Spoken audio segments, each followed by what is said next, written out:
Tout le monde connaît Batman, mais connaissez-vous Alfred, son majordome? Il apparaît pour la première fois en avril 1943, et à l'origine, il est très loin de l'image élégante et stoïque que l'on connaît aujourd'hui.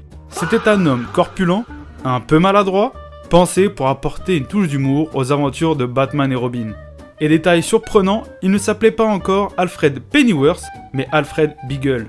C'était un ancien acteur de théâtre avec un objectif: devenir le majordome de la famille Wayne pour honorer la dernière volonté de son père. Sans y être invité, il se présente donc au manoir. Au début, Bruce Wayne et Dick Grayson étaient très méfiants. Ils craignaient qu'un majordome ne perturbe leurs activités nocturnes, ou pire, qu'ils découvrent leurs identités secrètes.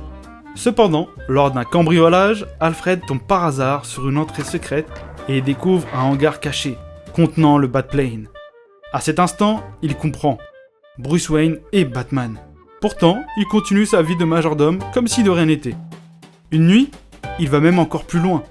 Il apporte lui-même leur costume à Bruce et Dick et leur dit que leur devoir les appelle, tout en leur montrant le Bat-Signal. Bruce comprend immédiatement, Alfred est digne de confiance et peut rester au manoir. Son apparence change radicalement dès juillet 1943, sous l'influence de la première adaptation de Batman sur grand écran. L'acteur William Austin y incarne un Alfred mince, élégant, avec une fine moustache. Un look qui devint si populaire que DC Comics décida de l'adopter officiellement.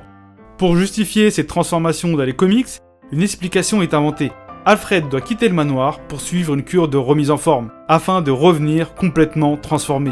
Cette série de films a aussi introduit une horloge grand-père, qui sera utilisée des années plus tard, en 1957, où la première nuit d'Alfred dans le manoir est réécrite. Dans cette nouvelle version, Alfred entend un bruit étrange venant de cette fameuse horloge. Il l'ouvre et découvre Batman et Robin revenant blessés de mission. Grâce à ses compétences médicales acquises pendant la guerre, il les soigne, découvrant leurs secrets et devenant bien plus qu'un simple majordome.